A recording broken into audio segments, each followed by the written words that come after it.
Guys, ito yung guide to port of entry natin. In case na may voyage tayo na bibigay si Kapitan, dito nyo lang hahanapin. A to K, L to Y, A to K. Itong plans, kung mapapansin nyo guys, medyo huwag nyo hayaan nyo lang kasi medyo outdated na yung ano natin. Nag-request na kami ng mga bago. So, ang A to K na plans na yan, yan yung mga puerto guys. Ito is yung mga coordinates ng puerto. Nandito rin yung density ng mga, itong dalawa na to, pangalan ng puerto, mga density, yung mga information na kakailangan mo sa puerto nandito.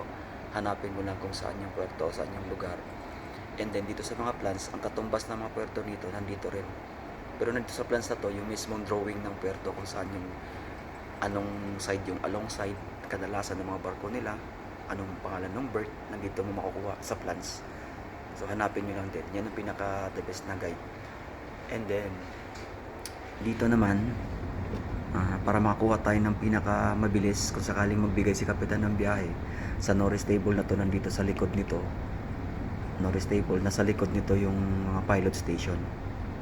So dito rin ang pinaka mabilis na makakuha ka rin dito ng mga ideas